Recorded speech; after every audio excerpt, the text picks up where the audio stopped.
Today, the Renaissance Fair is a seasonal staple of nerd culture. From the long evenings of summer to the brisk afternoons of fall, we gather and make merry. But how did the Ren Fair get started?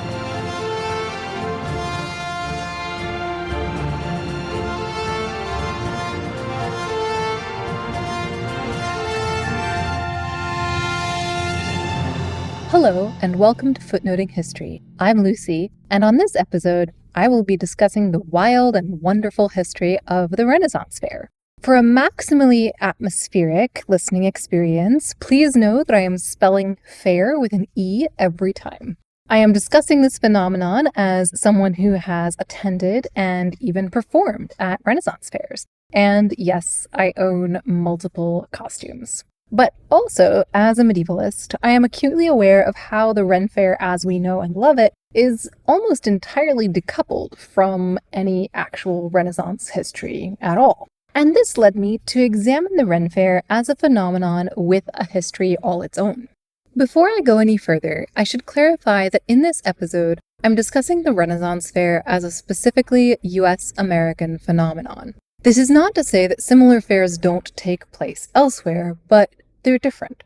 For one thing, the place where you go and people dress up and there are musical gigs and sellers of food and fun little crafts in Germany is called not a Renaissance fair, but a medieval market. Also in Germany, you're much more likely to hear actual medieval music than folk covers, and to be at a medieval castle. The phenomenon in Denmark, also with vendors and jousting and all the fun of the fair, is also called medieval.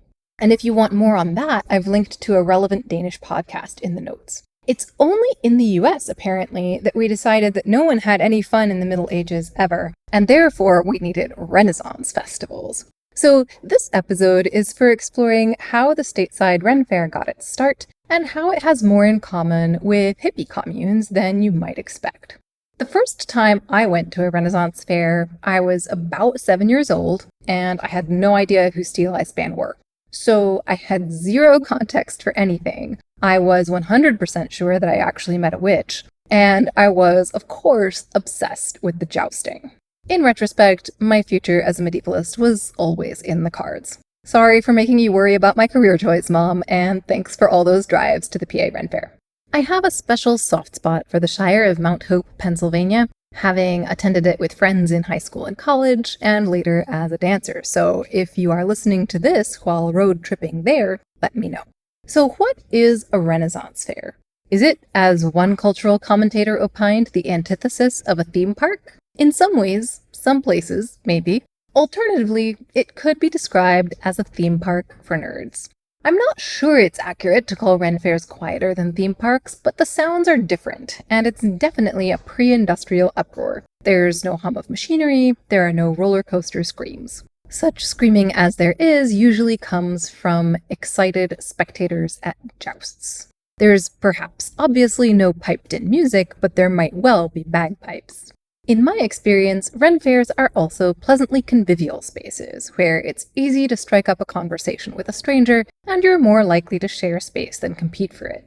But defining the Ren Fair, where there are frequently themed weekends for such things as pirates, dragons, and Scots and Irish people who notably exist in the 21st century, remains challenging.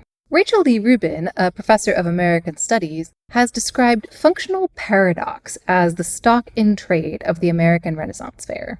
And I think this gets at something important. The mystery of how it all functions has much to do, I would argue, with the degree to which the Renaissance Fair has established itself as a cultural institution, with its own traditions and customs, and a set of recognizable identities claimed by those who work, play, and sojourn there. Elements of it are similar to historical reenactment. Elements of it are reminiscent of folk festivals or even theme parks. In other words, it's a distinctive cultural phenomenon where you might not only hear scenes from Shakespeare performed, but also heckle Shakespeare personally. One of the most surprising things I discovered while researching this episode is that there is apparently some kind of educational goal underlying at least some Renaissance fairs. While I have always had a great time eating fried vegetables and listening to folk music at them, and cheering appropriately for Good Queen Bess and that upstart playwright William Shakespeare, I didn't notice the educational intent. In the midst of finalizing my script, though, I met a representative of the Arkansas Renaissance Fair, who, when I introduced myself as someone in charge of a medieval and Renaissance studies program, enthusiastically volunteered that there was such a goal. Who knew? My surprise here is admittedly professional. It's not that I don't think people can enjoy history and flower crowns and fried vegetables all at the same time. All of these things are delightful. But in my experience, there are more history nerds and aficionados who say, hey, let's go to the Ren Fair, than people who come to the serious study of history by way of the fair. There's also the fact that I spend a lot of time talking to people who are somewhere from mildly disgruntled to actively mad at me because the history courses I teach are less like the imagined past than they expected. Which is to say, I think there's a lot more to explore in the history of the Ren Fair than necessarily in the Ren Fair's relationship to history. Kimberly Coral Evans is one of the so far comparatively few people who have researched the cultural phenomenon of the Renaissance Festival in the US. And she has called for more investigation of questions such as whether Renaissance fairs set in differing fictive locations, England versus France, draw different visitors. She has also suggested that different eras of the English Renaissance, Henrician and Elizabethan, might attract different patrons. Now, I'm not sure about this myself, but maybe it's only casual fairgoers like me for whom how far do I have to drive is the most significant Ren Fair criteria. And maybe more people than I suspect really do have big feelings about a Ren Fair set during the reign of Henry VIII versus one set in the reign of good Queen Bess. The roots of the Ren Fair as such are in part connected to education. But the Ren Fair itself was initially designed as a place not primarily for educating people about the 16th century, but as a place for escaping from the 20th and rediscovering pleasure. This is, in fact, where the hippies come into it. The first U.S. Renaissance Fair came into being just outside Los Angeles in 1963, between the end of the Chatterley Ban and the Beatles' first LP, as the poet Philip Larkin would describe that pivotal moment in pop culture. Change was everywhere. In the case of the Ren Fair, it just so happened to be heralded in a more than usually literal sense by trumpets and banners. The Renaissance Pleasure Festival of Laurel Canyon was founded by a couple with a vision for how the fair could be both a haven for artists and a place for envisioning an alternative to the narrow cultural norms of 1950s suburbia. Through its willful turn to the old, as Rachel Lee Rubin has argued, it became a place to experiment with the new. It also became, from its earliest days onward, what it has remained. A lot of different things to a lot of different people. It could be a safe space for veterans, a place for artisans to actually make money from their skill in specialized crafts, a space to explore a range of options for inhabiting gender. Rubin has argued that the phenomenon of the Renaissance Fair helped to invent the 1960s as we know or remember them, as a decade of experimentation, of rejection of recent norms and rediscovery of old traditions, of great music, whether the child ballads or the ballads of Bob Dylan, and of fashion that wasn't afraid of either color or medievalism. 2 years after the founding of the Ren Fair, Allen Ginsberg, who saw the best minds of his generation destroyed by madness, delivered a speech titled Renaissance or Die. The first Ren Fair, though, began on a much more modest scale, with a commedia dell'arte cart and a vision for both education and play outside the mainstream.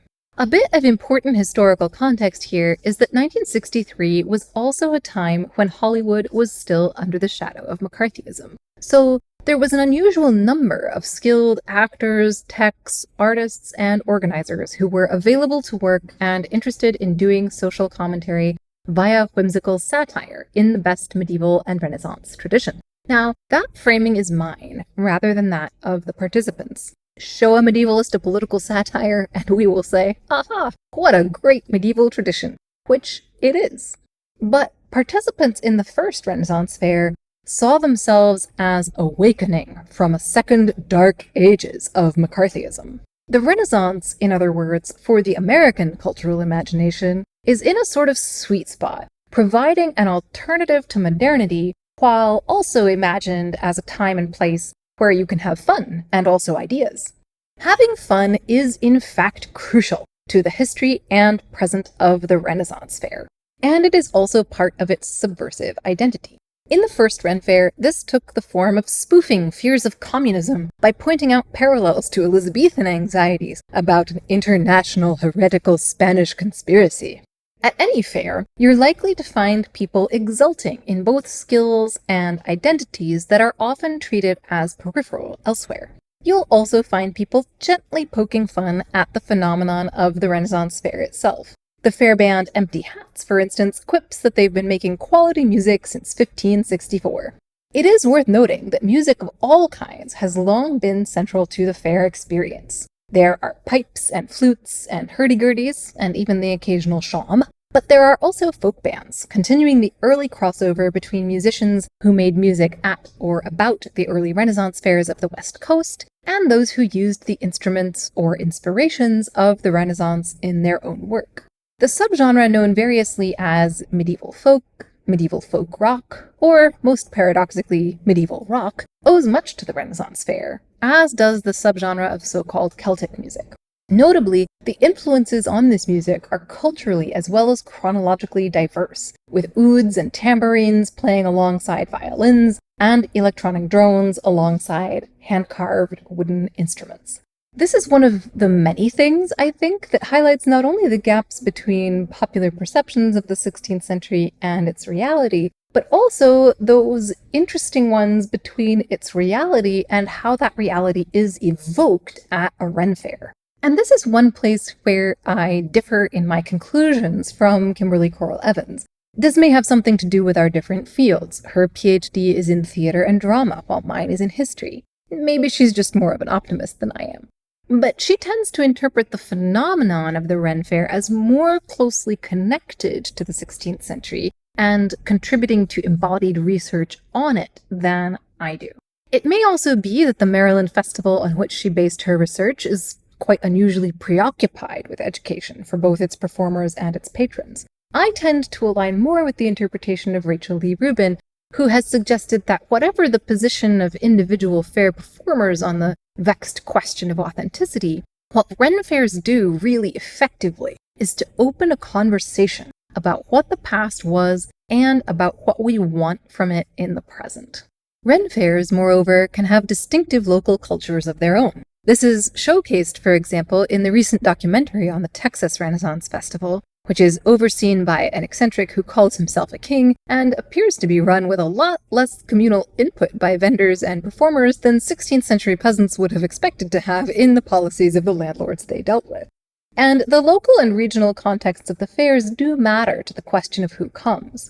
But across fairs, many patrons find excitement in liberation from usual identities and taking on other ones, with or without costumes, or garb, as it's known in this context. And this can include a range of approaches to the opportunities of the past, evoking not just a fairly narrow and historically Anglo-centric segment of history, but multiple cultures and even alternative histories. Fairs do still tend to be, to paraphrase Doctor Who, whiter than the actual European past, but observation, both anecdotal and anthropological, suggests that this is gradually changing. In concluding her monograph on Renaissance festivals, Coral Evans describes fair patrons and performers as a community of people who celebrate the 16th century, in reality, a world lit only by fire. And I said awe, sadly, out loud, because the idea of pre-modern Europe as a world lit only by fire is one of the hoariest cliches of bad medievalism. The implication in the book of the same title is that there wasn't very much fire, and you wouldn't like what you saw by its light very much anyway. The book was written by an excellent journalist who decided he was qualified as a historian for some reason. And as actual historians have been saying for a long time now, the image of a Middle Ages in which intellectual life had vanished from Europe, I'm not kidding, the book actually says that, simply isn't accurate or helpful. And also, to be fair to fair people, sorry about the pun, I don't think that what they or we are doing is as straightforward as celebrating the 16th century. At any fair, there are silly songs and fairy wings and fried food. At many, there is jousting. But also, both according to the published scholarship and in my own experience, there's also at least some acknowledgement of imbalances of power, and the very real 16th century debates about how that power should be exercised, and by whom. Increasingly, too, there's acknowledgement in the casting, structure, and theming of Faire events, not just in the garb of attendees, that the world of the 16th century was an interconnected one, where people were encountering each other in new ways. There's a lot going on, in short. And this, to me, is a significant part of the Ren Faires' distinctive charm, as a place where folk bands, Monty Python cosplayers, blacksmiths, fortune tellers, and even the odd historian all mingle in the same crowded, deliberately playful space. It is a place, as one interviewee beautifully put it, where it is hard to be ashamed. While its counterculture roots may not always be visible, the Renaissance Fair, I would argue, has developed a rich subculture of its own. Before concluding, a special announcement. Footnoting History is looking for a new host.